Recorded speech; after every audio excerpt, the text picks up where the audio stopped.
Since the arrival of the Spanish in 1523, Guatemala has been under foreign domination. By the late 1800s, control had shifted from European powers like England, Germany, and Spain to the United States. This dominance greatly intensified in 1904, when Guatemalan President Manuel Estrada Cabrera handed over control of all railroads to the U.S. company United Fruit. During the late 19th and early 20th centuries, Guatemalan presidents actively accommodated U.S. business interests to prevent military intervention. Tax exemption was common, and the government would even privatize public utilities just to sell them to U.S. corporations. Cabrera even sold the country's main utility, Empresa Eléctrica, to the U.S. Electric Bond and Share Company, a deal where he personally profited over $40,000. United Fruit became so powerful it eventually owned 42% of Guatemalan land, as well as controlling all ports, railways, and the nation's phone and telegraph system. Shockingly, Guatemalans grew tired of being ruled by a fruit company, and when Cabrera's successor Carlos Herrera took office in 1920, he refused to accept any concessions that had been previously made. This defiance would be short-lived, leading to the overthrow of Herrera's government on December 5, 1921. The coup was led by General José Orellana, who received support from both the United Fruit Company as well as the U.S. government. Orellana's first act was to ratify concessions that Cabrera's government had made to United Fruit. Throughout his presidency, he would sign contracts extending United Fruit's monopoly over the railroads. On several occasions, he even sent troops to crush United Fruit workers, who demanded higher wages and an 8-hour workday. 5 years after Orellana's mysterious death, General Jorge Ubico assumed power in February of 1931. General Ubico would establish one of the most oppressive governments in Central American history. He would openly identify as fascist and admired both Mussolini and Hitler. He received substantial support from the U.S. throughout his reign, which has been characterized as totalitarian. He stipulated that all landless men of working age needed to perform a minimum of 100 days of forced labor per year. He even authorized landowners to take any actions they wished against their workers, including executions. He responded to several peasant rebellions with incarcerations and massacres. When he came to power, the United Fruit Company had already been Guatemala's largest landowner and employer for several years. Ubico granted them an even better contract, which included 500,000 acres of public land, an exemption from taxes, and a guarantee that no other company would receive any competing contract. Ubico also requested that United Fruit cap the daily salary of its workers at 50 US cents. This was so workers at other companies would be unable to demand higher wages. In 1944, a popular uprising ousted Ubico, and in their first free election, the people of Guatemala elected President Juan José Arevalo.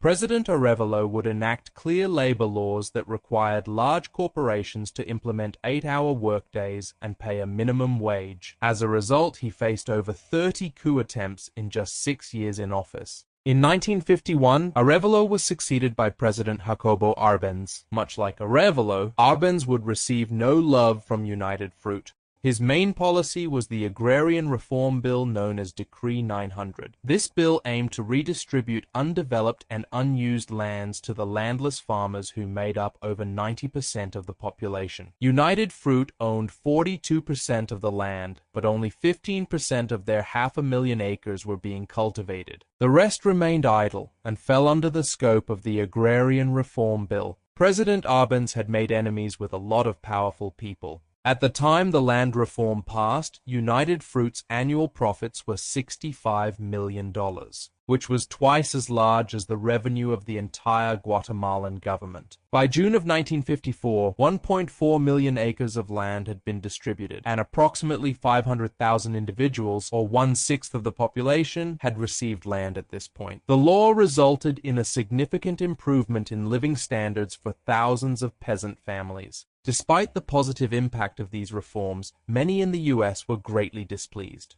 Multiple high-ranking government officials had close ties to United Fruit. The head of the CIA was on the company's board of directors. His brother, the Secretary of State, was a member of the law firm which represented them. President Eisenhower's personal secretary was married to their principal lobbyist, and Eisenhower himself owned stock in the company. In order to protect company profits, President Eisenhower authorized Operation PB Success in August of 1953. This CIA operation was designed to overthrow the Arbenz government. The total budget has been estimated at between $5 and $7 million, and the planning employed over 100 CIA agents. The plans included drawing up a list of people within Arbenz's government to be assassinated if the coup were to be carried out. Manuals of assassination techniques were compiled, and lists were also made of people to be disposed of. These were the CIA's first known assassination manuals, and were reused in subsequent CIA actions. In total, the CIA armed, funded, and trained a force of 480 men. These men, led by Carlos Castillo Armas, would invade Guatemala on June 18, 1954. They were backed by a heavy campaign of psychological warfare, as well as a U.S. naval blockade and U.S. air bombings of Guatemala City. With fears of a full invasion from the United States, Arbenz would resign on June 27, 1954. Described as the definitive death blow to democracy, the coup was widely criticized internationally and strengthened long-lasting anti-US sentiment in Latin America.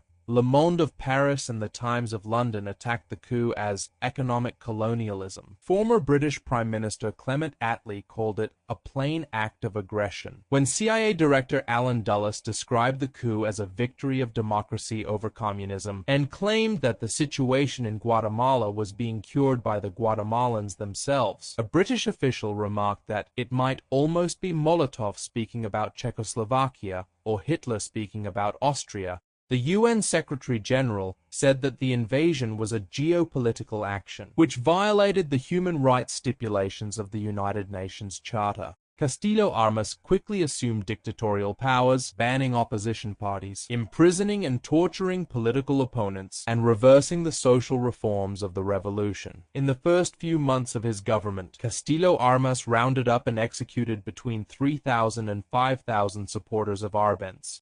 Nearly 4 decades of civil war followed as guerrillas fought a series of US-backed authoritarian regimes, whose brutalities included killing an estimated 200,000 civilians and a genocide of the indigenous people. Several historians have maintained that the lobbying of United Fruit and the expropriation of its lands were the chief motivation for the U.S., strengthened by the financial ties of individuals within the Eisenhower administration. Yet others have argued that the overthrow was part of a larger tendency where the U.S. opposes any country moving toward independent economic development. To this day, Guatemala continues to be heavily influenced by U.S. economic interests. It remains one of the poorest countries in Latin America, having highly unequal incomes and chronically malnourished children. The poverty rate is above 55%, and for the indigenous people who comprise almost 40% of the total population, the poverty rate is approximately 80%. Thank you for watching and subscribe for more Imperial history.